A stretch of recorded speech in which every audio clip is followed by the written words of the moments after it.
Hello my dear students, good morning. कैसे हैं आप लोग? उम्मीद करते हैं कि आप लोग बहुत अच्छे होंगे।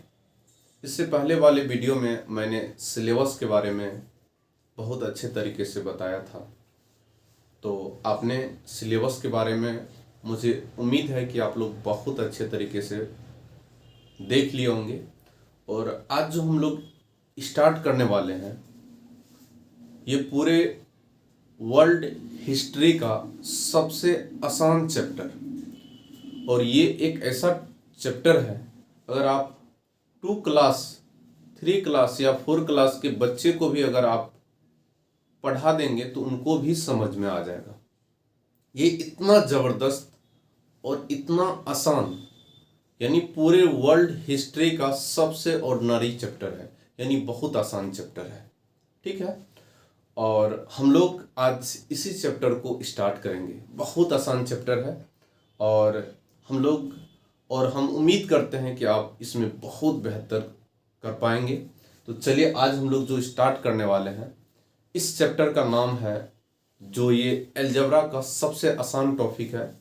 और चलिए हम लोग देखते हैं। सबसे पहला चीज़ जो है, ये चैप्टर इससे पहले सिलेबस में आप देख लिए होंगे। ये चैप्टर का ये जो चैप्टर है, ये सबसे पहले अलजेब्रा का एक टॉपिक है, जिसको अलजेब्रा का तो हिंदी आपको पता ही होगा, बीजगणित का। इसी का आसान चैप्टर जो है, इसी का जो हम लोग आसान चैप्टर, जस्ट वेट,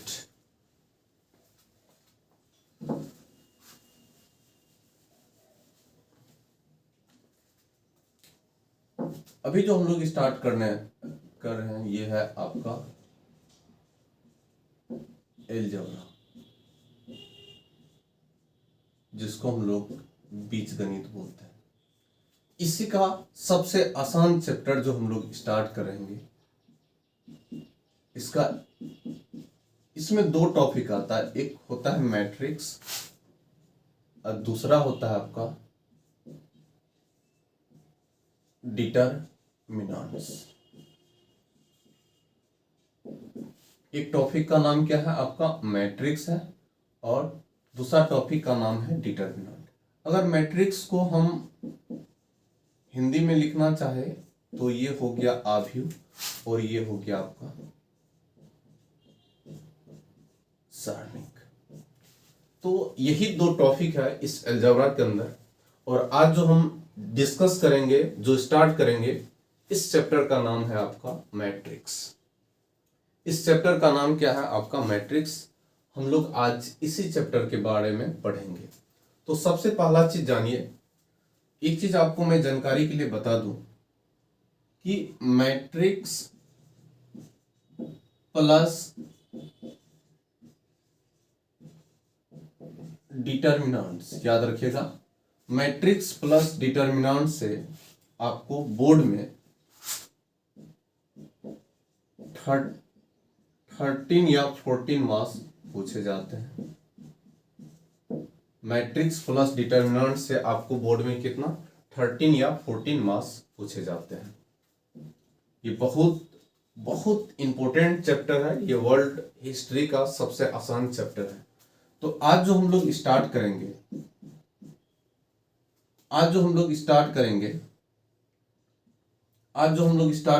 इसका नाम होगा मैट्रिक्स। देखिए, जिसको हम लोग बोलेंगे आव्यूह। ठीक है, सबसे पहला चीज जानिए इस चैप्टर के बारे में, मैट्रिक्स यानी मैट्रिक्स का यूज क्या है और मैट्रिक्स का इंपॉर्टेंस क्या है।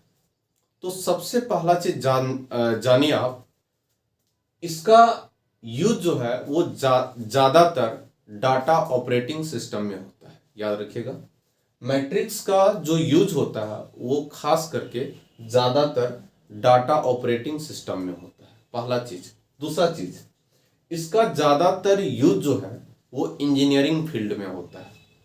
तीसरा चीज, इसका ज्यादातर यूज जो है वो कंप्यूटर साइंस के क्षेत्र में होता है। वहाँ पे खास करके कंप्यूटर साइंस के क्षेत्र में भी कहाँ होता है, जहाँ पे आप लोग कोडिंग का वर्क करते हैं वहाँ पे इसका ज़्यादातर यूज होता है। ये अपने आप में बहुत आसान चैप्टर होता है और आज जो घंटों की काम आप मिनटों में जो कर रहे हैं ड्यू टू मैट्रिक्स की वजह से। अगर इसका एक एग्जाम्पल हम लोग लेना चाहेंगे तो इसका एक एग्जाम्पल आपका जो है कैलकुलेटर भी हो सकता है। इसका एक एग्जाम्पल आपका जितना भी मोबाइल का एप्स है ना, एंड्रॉयड फ़ोन का जितना भी एप्स है वो भी इसका एक एग्जाम्पल हो सकता है। जब आप आगे इंजीनियरिंग फील्ड में जाएंगे तो that time you have to details knowledge about this, उस समय आपको इसके बारे में पूरा डीप नॉलेज मिलेगा। ठीक है, तो फिलहाल आज जो हम लोग स्टार्ट कर रहे हैं ये मैट्रिक्स है। ये बहुत इंपॉर्टेंट चैप्टर है, बहुत आसान चैप्टर है। तो सबसे पहला चीज इस टॉपिक ये टॉपिक को पढ़ने से पहले हम लोग जानेंगे ये आपको कहाँ मिलेगा। सबसे पहला चीज, अगर आप चैप्टर 3 ये आपको एनसीईआरटी बुक में मिल जाएगा। एनसीईआरटी पहला चीज हम लोग जान जाते हैं, पहले ये मिलेगा कहाँ, एनसीईआरटी बुक्स। और ये कौन सा बुक में मिलेगा, पार्ट 1 में। उसके बाद अगर मैं केसी सिन्हा की बात करें तो ये आपको मिल जाएगा चैप्टर 5 में, डॉक्टर केसी सिन्हा बुक्स। वो भी किस में, वॉल्यूम फर्स्ट में। समझ गए ना, ये आपको 2 बुक है, ये दोनों बुक में आपको पता है कहाँ मिलेगा। उसके बाद अगर मैं आर डी शर्मा की बात करूं, अगर मैं R D Sharma, doctor R D Sharma या आर एस अग्रवाल की बात करें तो वहां भी आपको चैप्टर 5 में ये आपको मिल जाएंगे। ठीक है, अब यहां तक तो आप समझ गए कि ये चैप्टर कहाँ मिलेगा। अब सवाल ये है, अब ध्यान दीजिएगा, अब हम लोग जो बात करेंगे सबसे पहला चीज जानिए कि मैट्रिक्स का डिफिनेशन क्या होता है। पहला चीज,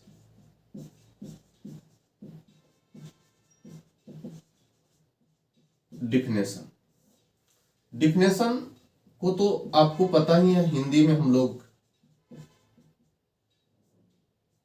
परिभाषा करते हैं। मैं जानकारी के लिए बता दूं कि अभी जो मैं ये वीडियो शूट कर रहा हूं, मैं ऐसा सोच करके पढ़ा रहा हूं कि आपको मैथमेटिक्स में कुछ भी नहीं आता है। और ये जो मैं वीडियो बना रहा हूं ये उन बच्चों के लिए बना रहा हूं जो एकदम ग्रामीण परिवेश से है, एकदम गांव से है, और गांव में ही वो सीबीएसई से भी पढ़ाई कर रहे हैं और स्टेट बोर्ड से भी पढ़ाई कर रहे हैं। मैं वैसे बच्चे के लिए ये वीडियो शूट कर रहा हूँ। ये जो पढ़ाने का जो टेक्निक होगा ये उन बच्चों को ज़्यादा प्रॉफिट होगा जो हिंदी मीडियम से भी हैं और इंग्लिश मीडियम से भी हैं, यानी सीबीएसई से भी हैं और स्टेट बोर्ड से भी हैं। जैसे स्टेट बोर्ड, जैसे आपका बिहार बोर्ड हो गया, झारखंड बोर्ड हो गया, है ना, उसके बाद यूपी बोर्ड हो गया। उन लोगों के लिए ये ज़्यादातर, जितना भी स्टेट बोर्ड है उन लोगों के लिए ये ज़्यादातर बेहतर होगा। एकदम मैं ऐसा सोच के चलता हूं कि आपको मैथ कुछ आता नहीं है। ठीक है, वैसे देखने में थोड़ा आपको लेंदी लगेगा, लेकिन आप आधा में मतलब छोड़ मत दीजिएगा, पूरा पढ़िएगा, गजब मजा आएगा, है ना। और हमें उम्मीद है कि आप बहुत अच्छा कर पाएंगे। चलिए, तो सबसे पहले हम लोग डिफिनेशन की बात करते हैं। तो इसका जो डिफिनेशन होगा, arrangement of row and column, then this type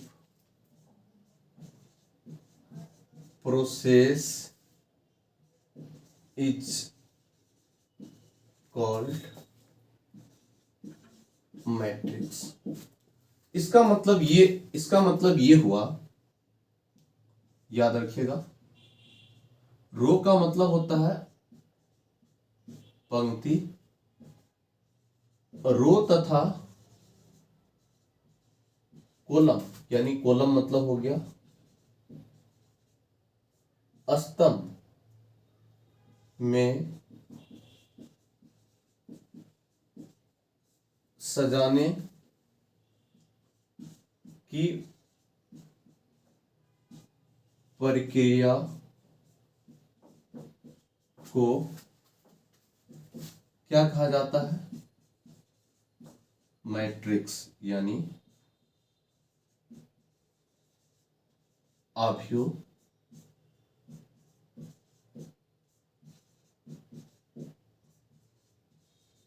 कहा जाता है। मैंने लिखा है अरेंजमेंट ऑफ रो। अरेंजमेंट का मतलब होता है सजाना। रो का मतलब यहां पे देखिए, रो का मतलब पंक्ति होता है, कॉलम का मतलब स्तंभ होता है। रो तथा कॉलम में सजाने की जो प्रक्रिया है वो उनको हम लोग मैट्रिक्स कहते हैं। अब आपके दिमाग में आ रहा होगा सर ये रो क्या है और कॉलम क्या है। जानकारी के लिए हम आपको बता दें कि आप अपने स्कूल लाइफ में आप देखे होंगे कि आपको जितने भी सर लोग थे वो आपको लाइन में खड़ा करते थे रो और कॉलम में।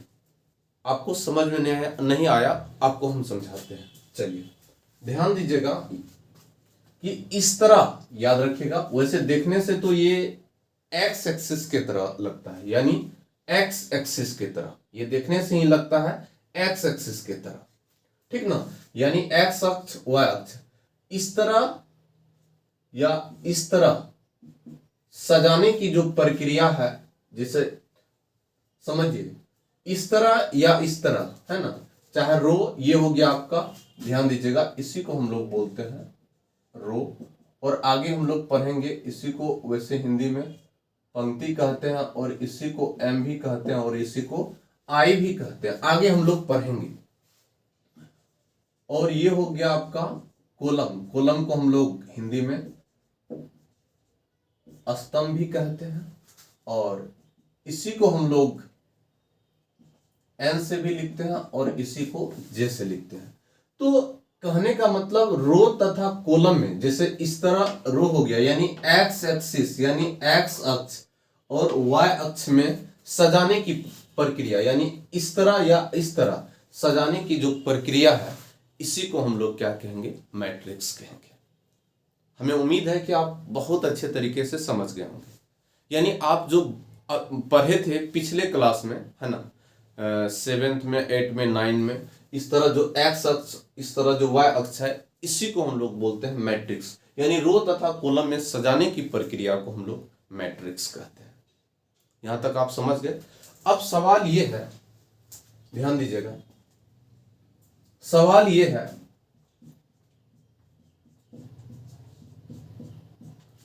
कि मैट्रिक्स का खोज किसने किया था? तो सबसे पहला चीज जानिए, मैट्रिक्स का खोज जो है, matrix was discovered, matrix was discovered by, इसका इनको खोज जो किया था, 2 साइंटिस्ट मिलके किया था। एक का नाम था आर्थर केलिबे और ये कब क्या था? 1800, ध्यान दीजिएगा, ये जो किया था, ये क्या था आपको, ये क्या था आपका 1850 ईस्वी में। इसके साथ एक और साइंटिस्ट थे जिसका नाम था इंग्लिश मैथमेटिशियन, इंग्लिश मैथमेटिशियन। और ये जो समय दिया था, ये 1821 से लेकर 1895, यानी इसका जो मैट्रिक्स का खोज किया था, है ना, मैट्रिक्स का यानी आव्यूह का खोज किया था, आभियो का जो खोज किया था, यही दो साइंटिस्ट मिलके किया था। एक का नाम था आर्थर केल्वे, दूसरा दूसरा एक जो साइंटिस्ट थे उसका नाम था आर्थर केल्वे, और दूसरा था आपका इंग्लिश मैथमेटिशियन। ये दो साइंटिस्ट थे और यही दोनों साइंटिस्ट जो है ये मैट्रिक्स का खोज किया। यहां तक आप समझ गए। अब हम लोग बात करते हैं कि अब एक चीज और हम लोग देखेंगे। सबसे पहला, प्लुरल ऑफ मैट्रिक्स इज, मैंने क्या लिखा, plural of matrix is matrices. यानी देखिए इसका मतलब ये हो गया, प्लुरल मतलब बहुवचन होता है, मैट्रिक्स मतलब आव्यूह होता है। यानी कहने का मतलब ये हो गया कि आव्यूह का जो बहुवचन क्या होता है, मैट्रिसेस होता है। हालांकि ये बहुत बेसिक क्वेश्चन है, हालांकि इसको हम लोग को ज्यादा मतलब देखना नहीं है, बस आप जानिए कभी कभी ऐसा है कि ये क्वेश्चन पूछ भी देता है। तो चलिए यहां तक आप समझ गए। अब हम लोग बात करते हैं, अभी जो हम लोग बात करेंगे वो होगा आपका रो, जिसको हम लोग, अब रो का जो डिफिनेशन होगा, horizontal line is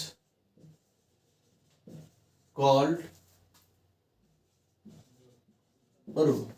horizontal line का, हॉरिजॉन्टल का मतलब ये हुआ, ध्यान दीजिएगा,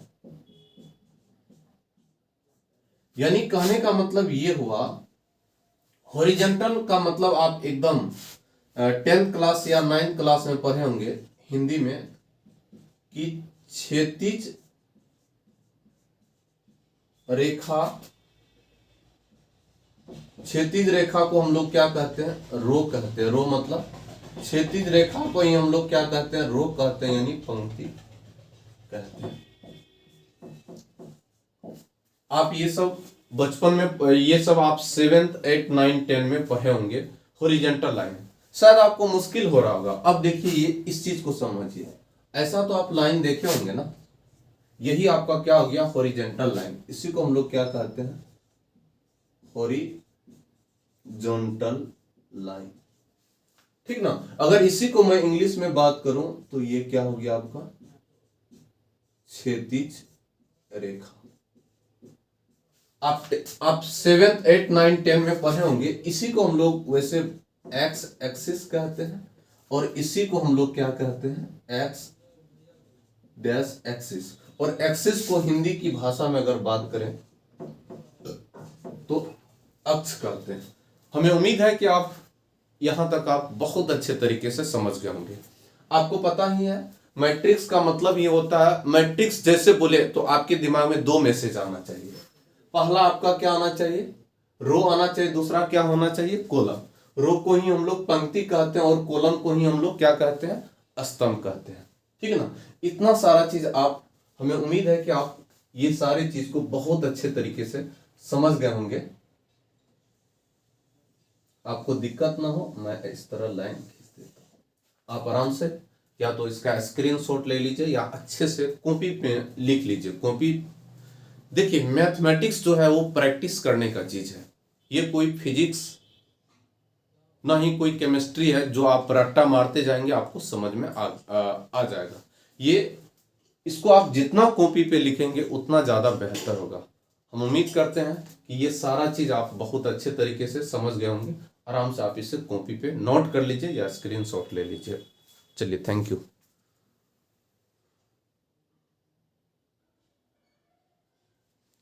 चलिए, तो हम लोग क्या देखे थे कि जो हॉरिजॉन्टल लाइन था उसी को हम लोग रो कहते थे, उसी को हम लोग रो कहते हैं।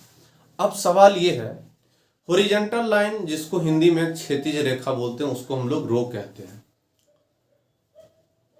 हॉरिजॉन्टल लाइन जैसे बोले आपके दिमाग में एक मैसेज आना चाहिए, एक्स एक्सिस और एक्स डैश एक्सिस, यानी उसी को हम लोग क्षैतिज रेखा कहते हैं। जो क्षैतिज रेखा होता है उसी को इंग्लिश में हॉरिजॉन्टल लाइन कहते हैं। अगर आप नहीं समझें तो सीधा जानिए, आपके दिमाग में एक मैसेज आना चाहिए, जो एक्स एक्सिस होता है वही आपका हॉरिजॉन्टल लाइन होता है, उसी को हम लोग हिंदी में क्षैतिज रेखा कहते हैं और उसी को हम लोग रो कहते हैं। और अभी जो चैप्टर पढ़ा रहे हैं वो पढ़ा रहे हैं आपका मैट्रिक्स। मैट्रिक्स का हिंदी होता है आव्यूह। जैसे मैट्रिक्स बोले तो आपके दिमाग में दो मैसेज आना चाहिए, एक रो और दूसरा क्या आना चाहिए, कॉलम। रो जैसे बोले पंक्ति, कॉलम जैसे बोले तो आपके दिमाग में यही मैसेज आना चाहिए, उसका मतलब हो गया स्तंभ। अब हम लोग जो स्टार्ट करेंगे वो होगा अब हॉरिजॉन्टल लाइन क्या है। हम लोग एकदम serial wise step by step पढ़ेंगे। अब जो हम लोग स्टार्ट करेंगे वो होगा आपका हॉरिजॉन्टल लाइन क्या होता है।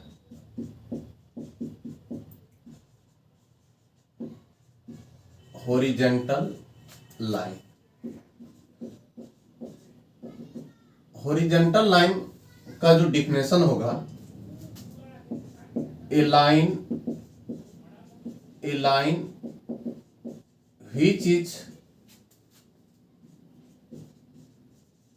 which is parallel to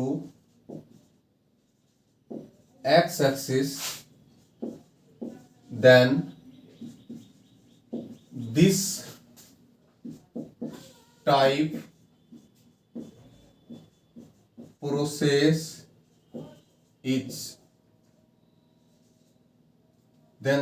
process is called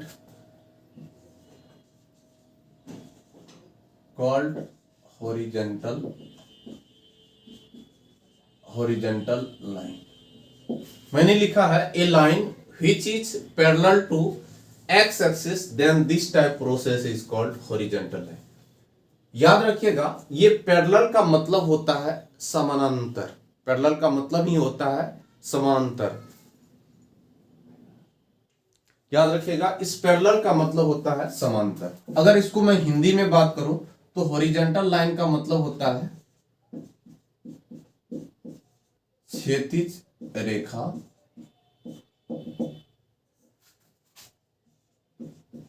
वैसी रेखा जो एक्स एक्सिस, यानी एक्सिस का मतलब होता है एक्स अक्ष के पैरेलल का मतलब होता है समांतर हो तो वैसी रेखा को हॉरिजॉन्टल लाइन, यानी हॉरिजॉन्टल लाइन का मतलब हो गया क्षैतिज रेखा कहा जाता है। आप समझ गए? जो हॉरिजॉन्टल लाइन होता है यानी जो एक्स एक्सिस के पैरेलल होता है, समांतर होता है, उसको हम लोग हॉरिजॉन्टल लाइन यानी क्षैतिज रेखा कहते हैं। जैसे अगर मैं इसको आपको एक एग्जाम्पल को हम अगर दिखाना चाहे तो एग्जाम्पल, जैसे ये आपका एक्स एक्सिस हो गया, इसी के पैरेलल ये लाइन हो जाएगा, इसी के पैरेलल ये लाइन हो जाएगा, इसी के पैरेलल ये लाइन हो जाएगा। यही सारा लाइन जो होता है ये आपका हॉरिजॉन्टल लाइन कहलाता है और इस तरह की लाइन को ही हम लोग रो कहते हैं। ठीक है।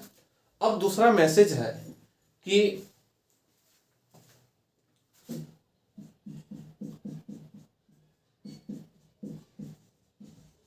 रो is written H, row is written H, इसको R1 R2 R3 R4 dot etc, यानी इसको हम लोग R1 R2 और R3 R4 से क्या करते हैं, लिखते हैं। यानी पंक्ति को R1 R2 R3 R4 से क्या करते हैं, लिखा जाता है। यहां तक समझ गए। एक और मैसेज है आपका,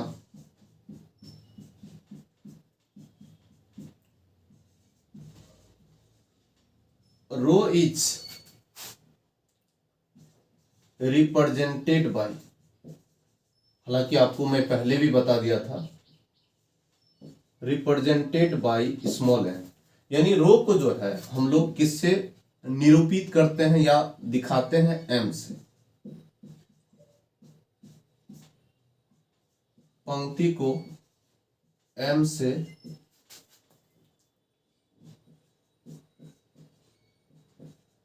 निरूपित या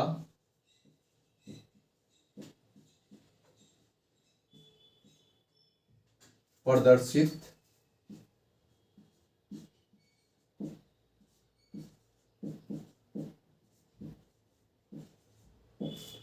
इसको हम लोग किससे, पंक्ति को हम लोग, यानी रो का मतलब होता है पंक्ति, रिप्रेजेंटेड का मतलब होता है निरूपित या प्रदर्शित किया जाता है, रिटेन एज का मतलब होता है लिखा जाता है। समझ गए।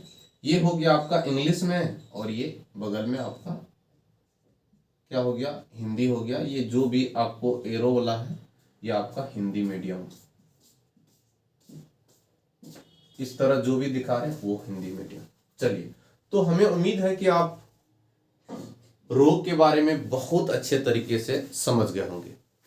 अब हम लोग चलते हैं कॉलम। कॉलम के बारे में हम लोग देखेंगे। सबसे पहला चीज जानिए कॉलम क्या है। कॉलम के बारे में मैसेज है कि vertical line is called column. मैंने क्या लिखा, vertical line is called column. Vertical line, देखिए कॉलम को तो आपको पता ही है स्तंभ कहा जाता है, और वर्टिकल लाइन को हिंदी में अगर बात करें, ऊर्ध्वाधर रेखा को कॉलम यानी स्तंभ कहा जाता है। यानी जो ऊर्ध्वाधर रेखा है उसी को हम लोग कॉलम कहते हैं और उसी को स्तंभ कहते हैं। हमें लगता है कि आप ये चीज को आप नहीं समझ गए होंगे। तो देखिए, आपने इस तरह की लाइन को तो देखा ही होगा, है ना। इसी को हम लोग वाई एक्सिस बोलते हैं और इसी को हम लोग वाई डैश एक्सिस बोलते हैं, और इसी लाइन को, इस तरह की लाइन को ही हम लोग क्या कहते हैं, वर्टिकल लाइन कहते हैं। वर्टिकल लाइन यानी ऊर्ध्वाधर रेखा। समझ गए ना। इसी लाइन को हम लोग क्या कहते हैं, वर्टिकल लाइन कहते हैं, ऊर्ध्वाधर रेखा। और इस तरह की जो भी लाइन होगा, इस तरह की जो भी लाइन होगा उसको हम लोग क्या कहते हैं, वर्टिकल लाइन। और ये जो इस तरह का जो लाइन होगा इसी को हम लोग क्या कहेंगे, कॉलम कहेंगे। अब एक मैसेज यहां पे ये भी आता है कि वर्टिकल लाइन क्या है। तो चलिए हम लोग को एकदम स्टेप बाय स्टेप पढ़ना है। चलिए, अब सवाल यह है कि वर्टिकल लाइन क्या है। वर्टिकल लाइन, इसका अगर मैं डिफिनेशन की बात करूं तो A line which is parallel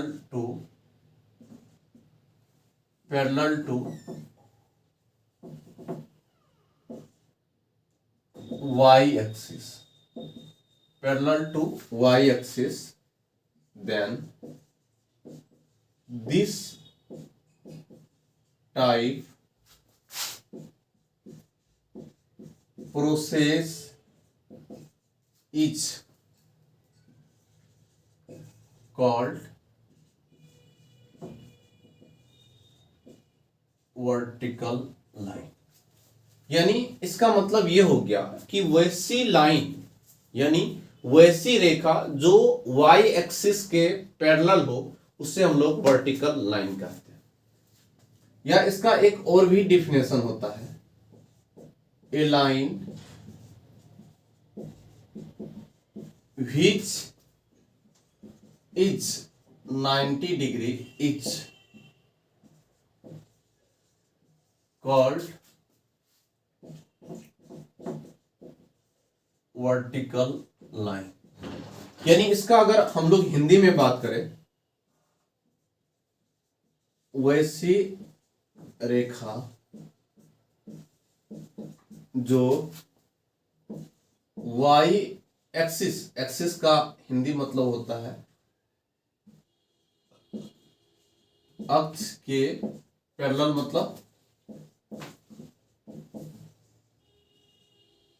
समांतर हो, तो वैसी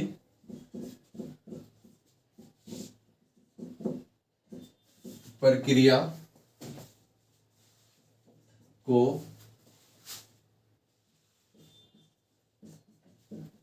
वर्टिकल लाइन यानी ऊर्ध्वाधर रेखा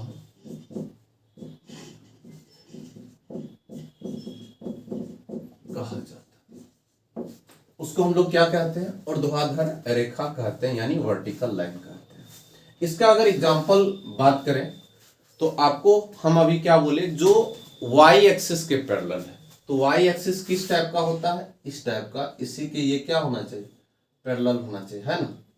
इस तरह का जो भी लाइन है ना, ये y एक्सिस के क्या है? पैरेलल है। इस तरह का जो भी लाइन होगा, इस तरह जो भी दिखाई पड़ेगा, इसी को कॉलम बोलेंगे। इसी को हम लोग क्या बोलेंगे? इसी को हम लोग कॉलम बोलेंगे। इसी को क्या बोलेंगे? कॉलम बोलेंगे। और यही जो है आपका क्या कहलाएगा? वर्टिकल लाइन होगा। यानी इसी को हम लोग एक्स एक्सिस या फिर एक्स एक्सिस सॉरी, इसको एक्स एक्सिस नहीं, इसको हम लोग वाई एक्सिस या फिर वाई डैश एक्सिस, जैसा कि मैंने यहाँ पे बता दिया है। हमें उम्मीद है कि आप बहुत अच्छे तरीके से समझ पा रहे होंगे। चलिए अब हम लोग जो बात करते हैं,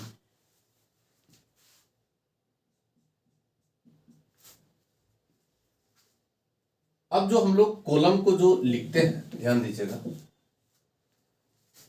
यहां पे मैं लिख देता हूं, column is written as. Column को जो हम लोग लिखते हैं वो लिखते हैं आपका C1, C2, C3। एक बार मैं देख लेता हूं पूरा बोर्ड पे आ रहा है कि नहीं। यस, आ रहा है। और C4 है ना, ETC। एक बार मैं बोर्ड पे चेक कर लेता हूँ, पूरा स्क्रीन पे आ जाना चाहिए। हाँ, ETC। तो इसी को हम लोग क्या करते हैं, यानी सीधी सी बात है, स्तंभ को C1, C2, C3 से क्या किया जाता है? लिखा जाता है। और दूसरी बात ध्यान दीजिएगा, यहां तक तो हम समझ गए। जो भी एरो की तरह हम जो ऐसे कर देते हैं वो हिंदी मीडियम के लिए है। वैसे आपको दोनों मीडियम उतार लेना चाहिए एक बेहतर नॉलेज के लिए। और मैं जानकारी के लिए आपको बता दूं, A to Z NCERT और केसी सिन्हा और कोई भी रेफरेंस बुक बताएंगे, और कहीं से भी कोई भी क्वेश्चन रहेगा आपसे बनेगा, वो 100% मैं लिख के गारंटी देता हूँ। चलिए उसके बाद हम लोग जो आते हैं, यहां तक तो समझ गए। और कॉलम इज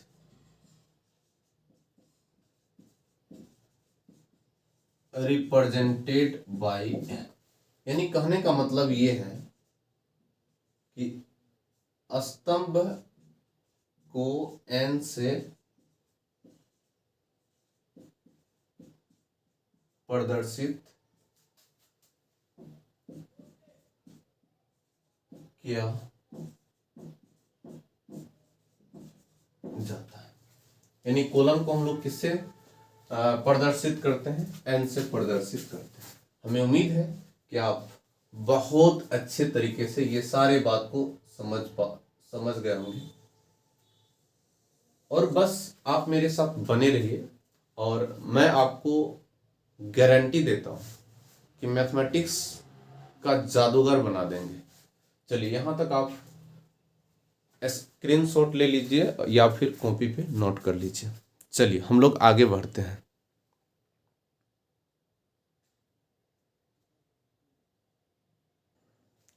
चलिए, तो हम उम्मीद करते हैं कि आप सिंबल के बारे में अच्छे तरीके आप रो कॉलम को बहुत अच्छे तरीके से समझ गए हैं। अब जो हम लोग बात करते हैं, अब सीधी सी बात करते हैं, ये सिंबल क्या होता है। स्टेप बाय स्टेप हम लोग को पढ़ना है। सबसे पहला चीज जानिए सिंबल के बारे में।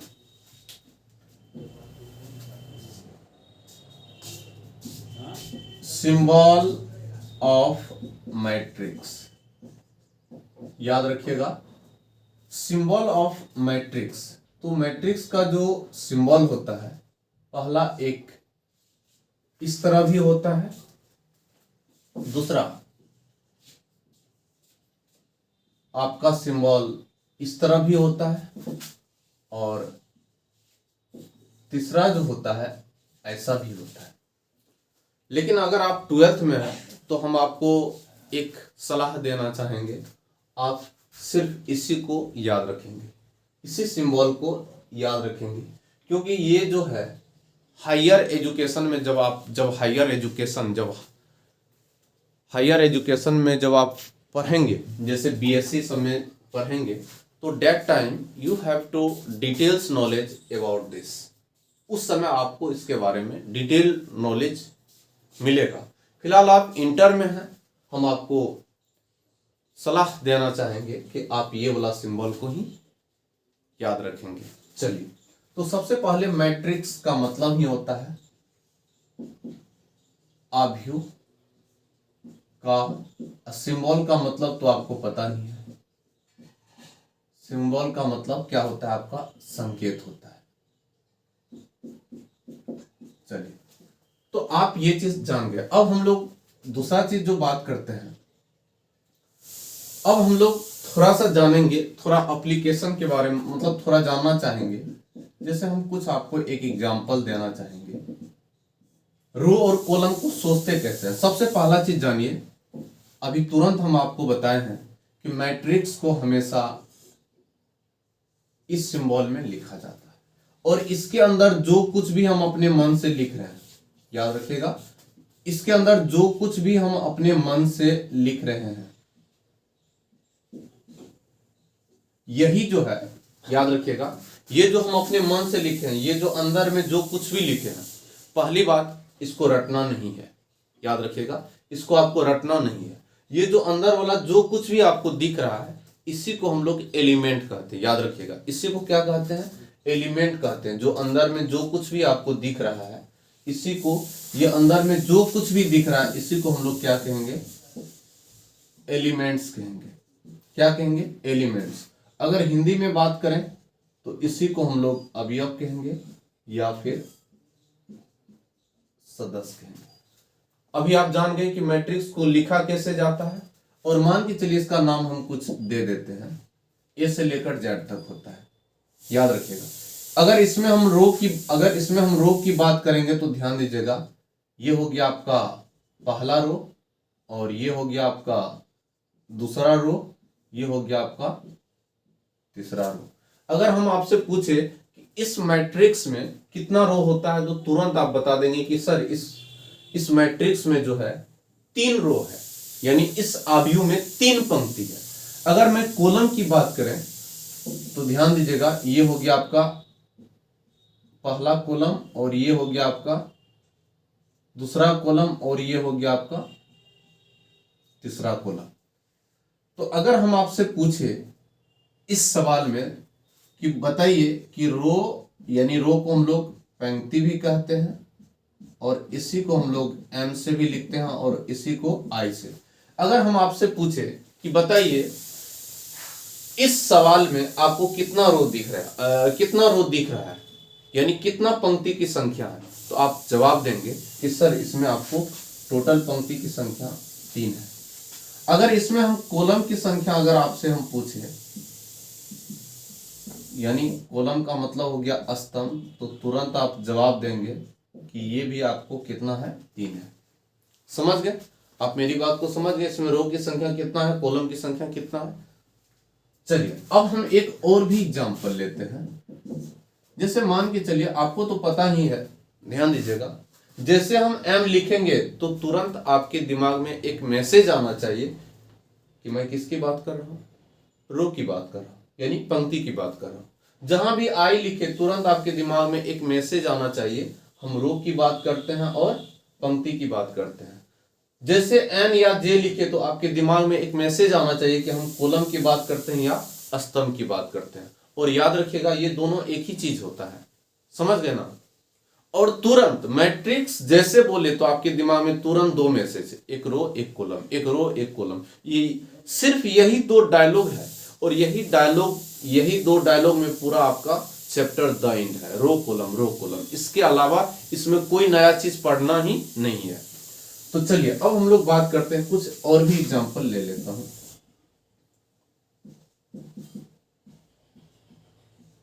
अगर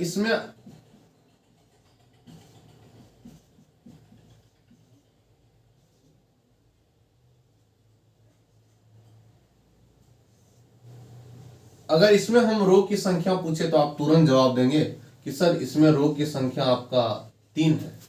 जैसे एम लिखे तो तुरंत आपके दिमाग में मैसेज जाना चाहिए कि हम रो की ही बात कर रहे हैं, यानी पंक्ति की बात कर रहे हैं। और देखिए रो भी क्या गो है, रो भी 3 गो है और कॉलम भी आपका 3 गो है। समझ गए ना, सेम एग्जांपल आ गया, कोई दिक्कत नहीं है, ठीक है।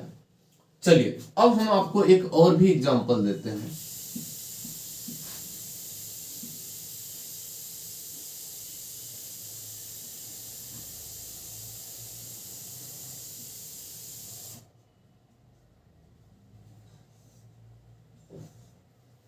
अगर हम आपसे पूछे, ध्यान दीजिएगा, अगर इसमें हम रो की संख्या पूछे तो आप तुरंत जवाब देंगे कि सर इसमें रो की संख्या, ये पहला रो हो गया, ये दूसरा रो हो गया और ये आपका तीसरा रो हो गया और ये आपका पहला कॉलम हो गया और ये आपका दूसरा कॉलम हो गया।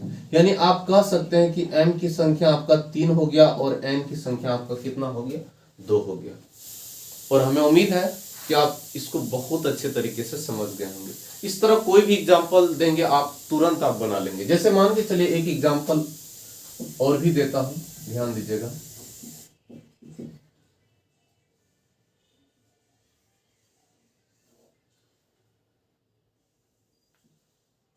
अब जैसे एक एग्जांपल और मैं देता हूं, जैसे ध्यान दीजिएगा, √2 हो गया, 10x हो गया और ये हो गया आपका a²। एक चीज आपके दिमाग में एक मैसेज आता होगा कि सर क्या इसको रटना पड़ेगा? नहीं, ये जो 2 4 6 2, ये 2 6 5 4 7 6 जो कुछ भी देख रहे हैं, इसके जगह कुछ भी हो सकता है, कुछ भी हो सकता है, कुछ भी आप एलिमेंट ले सकते हैं। समझ गए ना। ये जो आप देख रहे हैं 2 4 6 ऐसा कुछ नहीं है। आपके दिमाग में जो एग्जाम्पल लेना है आप ले सकते हैं, इसको रटना नहीं है। सिर्फ आपको समझना है कि ऐसे होता है, इस तरह रो होता है, इस तरह कॉलम। ये रो हो गया और ये कॉलम, ये रो और ये कॉलम हो गया। अगर इसकी मैं बात करूं तो इसमें आप देख सकते हैं कि रो की संख्या आपका 1 होगा और कॉलम की संख्या 1 2 3, यानी रो की संख्या 1 हो गया, कॉलम की संख्या 1 2 कितना हो जाएगा, 3 हो जाएगा। एक और भी एग्जाम्पल की बात करें, मान के चलिए अगर आपके दिमाग में ऐसा कुछ मैसेज है, कुछ भी हम ले सकते हैं, कोई जरूरी नहीं है कि बी, कुछ भी एनीवन। इसमें भी अगर हम आपसे पूछें तो तुरंत आप बताएंगे कि सर इसमें एम जैसे लिखे तो तुरंत आपके दिमाग में एम जैसे बोले तो समझ जाइएगा कि हम रो की बात कर रहे हैं, ठीक ना। जैसे m बोले तो समझ जाइएगा कि m इसमें क्या, m की संख्या कितना है, 3 है, और n की संख्या आपका 1 है। और हमें उम्मीद है कि आप रो और कॉलम को बहुत अच्छे तरीके से समझ गए होंगे। अभी जो हम बात करने वाले हैं, जो अगला जो टॉपिक की मैं बात कर रहा हूं, उसकी मैं बात जो करता हूं, सबसे पहला चीज जानिए, मैट्रिक्स इज रिटेन एज, याद रखिएगा, matrix is written as capital letter. यानी कहने का मतलब है कि matrix is written as capital letters, यानी इसका मतलब ये हुआ आव्यूह को बड़े अक्षर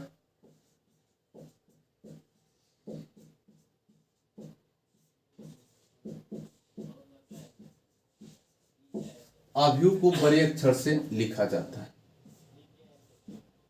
आव्यूह को किससे लिखा जाता है, बड़े अक्षर से। अगर एग्जाम्पल की बात करें तो ये जो एग्जाम्पल होगा, ये ए हो गया, ये आपका बी हो गया, ये आपका सी हो गया, ये आपका डी हो गया, ये एफ, और ये, ठीक ना। इस तरह आपको कहां तक आप एग्जाम्पल ले सकते हैं, जेड तक। हमें उम्मीद है कि आप बहुत अच्छे तरीके से समझ गए होंगे। अब आगे जो होता है,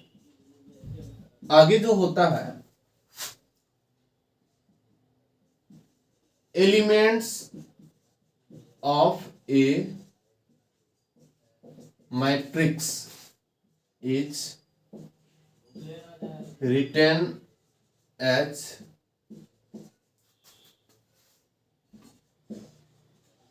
स्मॉल लेटर। यानी इसका अगर मतलब ये हो गया, एलिमेंट, जैसे अब एक सवाल है एलिमेंट, यहां देखिएगा एक वर्ड है एलिमेंट। जैसे इस एलिमेंट की बात करें तो आपके दिमाग में आ जाना चाहिए कि इसके अंदर, यानी इस सिंबल के अंदर में जो कुछ भी रहेगा उसी को हम लोग क्या कहेंगे, एलिमेंट कहेंगे। समझ गए। यानी कहने का मतलब, एलिमेंट का मतलब होता है कि इस सिंबल के अंदर जो कुछ भी, जैसे ये सिंबल है, इसके अंदर √2 6 tan थीटा, ये सारा एलिमेंट कहलाएगा। अब जैसे इसके अंदर में देखिए 2 4 6 √2 9 8 sin थीटा a³ b, ये सारा अंदर वाला क्या कहलाएगा, एलिमेंट कहलाएगा। और एलिमेंट को ही हम लोग अवयव कहते हैं, और इसी को हम लोग सदस्य कहते हैं। हमें उम्मीद है कि आप इस चीज को बहुत बेहतर तरीके से समझ गए होंगे। तो चलिए हम लोग आगे जो बात करते हैं, इसका मतलब ये हुआ कि आव्यूह के अवयव, याद रखिएगा, एलिमेंट का मतलब होता है अवयव या सदस्य को छोटे अक्षर से लिखा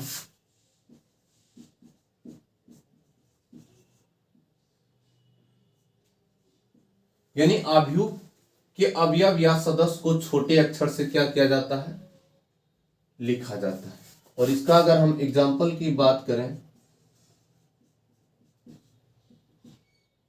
तो इसका एग्जाम्पल ए होगा, बी होगा, C D F G H और dot dot dot dot dot dot dot ETC, यानी यही सारा आपका एग्जाम्पल हो जाएगा। हमें उम्मीद है कि आप इस चीज को बहुत अच्छे तरीके से समझ गए होंगे। ठीक है। अब हम लोग जो आगे बात करने वाले हैं, ध्यान दीजिएगा, आगे जो हम लोग बात करने वाले हैं,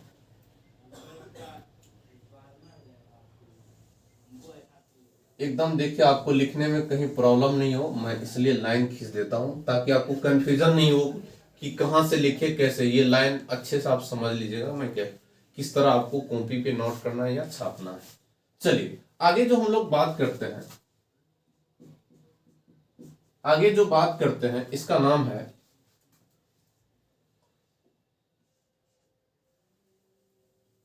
आगे जो हम लोग बात करेंगे वो होगा order of a matrix. Order of a matrix is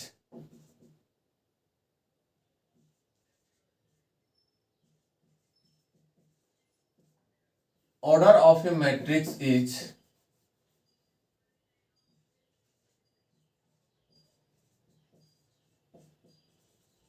represented by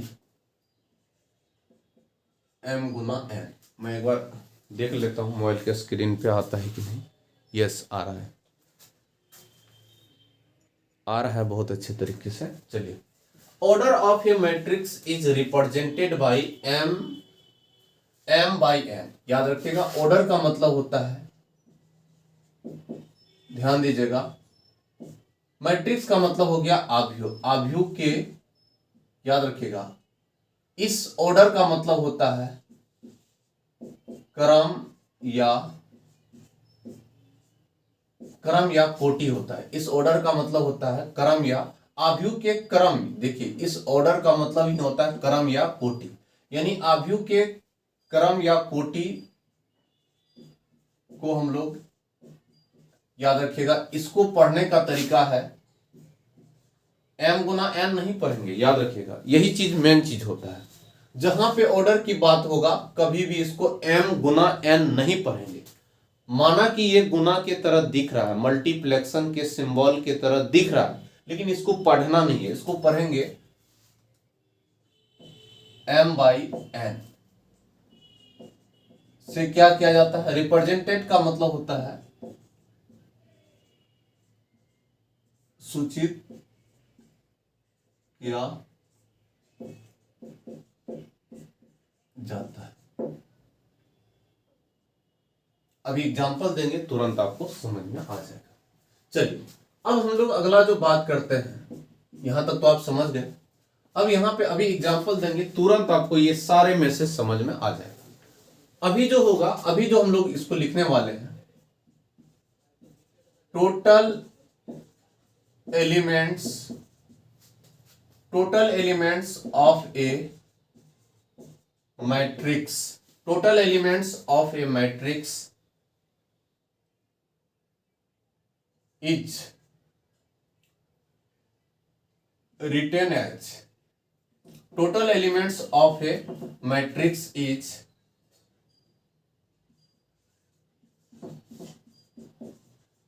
represented by m Guna n। याद रखिएगा, सुनिए, अगर ऑर्डर की बात होगा, ध्यान दीजिएगा, ऑर्डर की जहां भी मैं बात करूंगा उस वक्त आपके दिमाग में एक ही मैसेज आना चाहिए, m बाई n। जहां पे ऑर्डर की बात होगा तो आप क्या पढ़ेंगे? m by n। जहां ऑर्डर की बात होगा वहां पे m बाई n पढ़ेंगे। लेकिन जहां पे टोटल एलिमेंट की बात आएगा, टोटल एलिमेंट्स की बात आएगा, उस वक्त आपको पढ़ना है m गुना n। ऑर्डर की बात होगा तो m बाई n, ऑर्डर की यानी क्रम या कोटि की बात होगा तो इसको पढ़ेंगे m बाई n। लेकिन अगर टोटल एलिमेंट्स की बात होगा तो उसको हम लोग पढ़ेंगे m by n। m by n। कभी कभी एलिमेंट को किसी सना बुक में इंटायर्स भी पढ़ा जाता है। याद रखिएगा, एलिमेंट्स को कभी कभी किसी सना बुक में लिखा है इंटायर्स भी पढ़ा जाता है एलिमेंट को। तो इसका मतलब यह हो गया कुल अवयव या सदस्य को m गुना, जैसे कुल अवयव या सदस्य को m गुना n से सूचित किया जाता है। हमें उम्मीद है कि आप यहां तक बहुत अच्छे तरीके से समझ गए होंगे। हम एक एग्जांपल देते हैं, आपको तुरंत समझ में आ जाएगा। चलिए, सबसे पहला एक एग्जांपल की मैं बात करता हूं, ध्यान दीजिए। ये जो कुछ भी अभी हम लिख रहे हैं, ध्यान दीजिएगा, ये जो कुछ भी आपके सामने लिख रहे हैं, इसी को तो एलिमेंट बोला जाता है। इसी को क्या बोला जाता है? एलिमेंट बोला जाता है।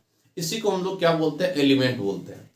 और इसी को एलिमेंट के जगह एक और भी वर्ड होता है इंटायर्स, वो भी बोलते हैं। इसी को हम लोग अवयव भी बोलते हैं और इसी को हम लोग सदस्य भी कहते हैं।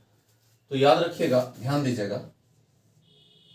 और ये जो अभी दोनों तरफ से घेरे हैं, इसी को क्या कहा जाता है? सिंबल कहा जाता है। इसी को क्या कहा जाता है? सिंबल कहा जाता है। और इसको हम लोग कुछ नाम दे देते हैं। और यहां पे पढ़िए मैंने क्या लिखा है, matrix is written as capital letter, यानी आव्यूह को बड़े अक्षर से लिखा जाता है। तो यहां पे हम लोग क्या कह सकते हैं? ए कह सकते हैं। समझ गए? यहां पे हम लोग ए कह सकते हैं। उसके बाद अब सवाल यह है, आपने एलिमेंट तो समझ गया, इसमें कुछ क्वेश्चन हम एराइज करते हैं। जैसे सबसे पहला क्वेश्चन आपके दिमाग में यह आना चाहिए, number of row. Number of row का मतलब ही होता है पंक्ति की संख्या। तो नंबर ऑफ रो तो मालूम ही है। देखिए बाबू, इस तरह आपका क्या हो गया? रो। ये हो गया आपका R1, है ना, ये आपका R2, ये आपका R3, यानी रो की संख्या आपका 3 हो गया। लेकिन आपको इस तरह बार बार, इस तरह जो हम घेरे हैं, इस तरह जो लाइन खींच खींच के बताया, आपको इस तरह गीजना नहीं है। एज ए टीचर मैं इस तरह समझाया, लेकिन आपको डायरेक्ट आप समझ गए। देखिए इसमें डायरेक्ट आंसर देना है, ठीक ना। आप यहां भी देखिए 5 नंबर में आप डायरेक्ट इस तरह जिग जाग नहीं किए, डायरेक्ट कर दिए उसी तरह। अब दूसरा जो हम लोग बात करते हैं, इसी को बोला जाता है number of column. Number of column भी आपका कितना हो जाएगा? 3 हो जाएगा। यानी कॉलम मतलब स्तंभ। कॉलम की देखिए, ये आपका C1, C4 कॉलम हो गया, और ये हो गया स्तंभ की संख्या को हम लोग, याद रखिएगा, स्तंभ की संख्या को हम लोग किससे लिखेंगे? n से लिखेंगे। यहां पे स्तंभ की संख्या कितना हो गया? 3 हो गया। और तीसरा जो है आपका, ध्यान दीजिएगा, इसी को बोलेंगे ऑर्डर ऑफ ए मैट्रिक्स। देखिए ऑर्डर मतलब अभी तुरंत देखिए, ऑर्डर का मतलब होता है क्रम या कोटि। तो याद रखिएगा, ऑर्डर जब भी हम लोग लिखते हैं, इसको इस तरह लिखते हैं 3/3। मतलब ये 3/3 का मतलब हो गया, देखिए ऑर्डर को हम लोग किससे लिखते हैं? m/n। m का मतलब हो गया ये 3 रो है और 3 कॉलम है, और इसको पढ़ने का तरीका है 3/3। और इसमें जो है टोटल एलिमेंट्स, अगर total elements of a matrix, अगर टोटल एलिमेंट की बात करें, ध्यान दीजिएगा, मैं एक बार देख लेता हूं कि पूरा स्क्रीन बोर्ड पूरा आता है कि नहीं। वो आ रहा है, ठीक है। अगर इसमें हम टोटल की बात करें तो आपके दिमाग में यही मैसेज आएगा। तो 3 तिया, वैसे गिन के भी आप लिख सकते हैं, 3 तिया 9 होता है। समझ गए? यहां भी आप 9 कर सकते हैं। और हिंदी में अगर बात करें तो आव्यूह के कुल अवयव या सदस्य, आव्यूह की कुल अवयव या सदस्य कितना हो जाएगा आपका? 9 हो जाएगा। ठीक है, यहां तक हमें उम्मीद है कि आप सीख गए होंगे। लेकिन एक चीज आपको याद रखना चाहिए, 4 5 6 7 8, याद रखिएगा एक वर्ड है ऑर्डर। याद रखिएगा इस ऑर्डर को कहां लिखा जाता है और कैसे लिखा जाता है। देखिए इसमें तो पता है 3 रो है 3 कॉलम है। ऑर्डर को आप हमेशा यहां पे लिखेंगे 3/3। ये 3/3 का मतलब होगा, एक बार मैं देख लेता हूं आता है कि नहीं स्क्रीन। आ रहा है। तो ये 3/3 का मतलब ये हो गया कि 3 रो है और 3 कॉलम है ना। रो जैसे बोले तो आपके दिमाग में एक मैसेज आ जाना चाहिए पंक्ति, और स्तंभ जैसे बोले कॉलम आ जाना चाहिए। तो हम उम्मीद करते हैं कि आप बहुत अच्छे तरीके से समझ पाएंगे। तो चलिए आपको एक रटाने वाली बात, वैसे तो आप बहुत अच्छे तरीके से समझ ही गए होंगे। एक मैसेज जो आपको देना था वो तो हम शुरू में ही दे दिए थे, वैसे मैं बोल देता हूं।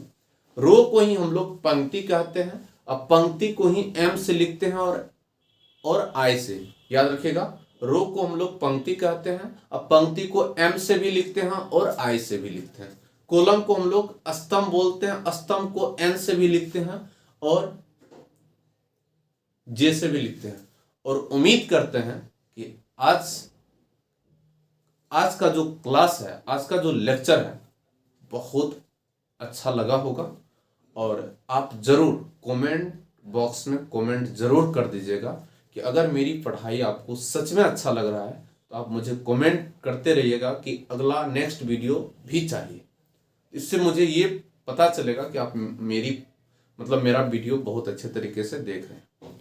तो चलिए, थैंक यू आप। और एक चीज़ जरूर, आपके अगल बगल में जो भी दोस्त लोग होगा, चाहे आपके बड़े भाई हो, बहन हो या फ्रेंड जो भी होगा, उनके मोबाइल में जाके मेरा चैनल को ज़रूर सब्सक्राइब कर दीजिएगा।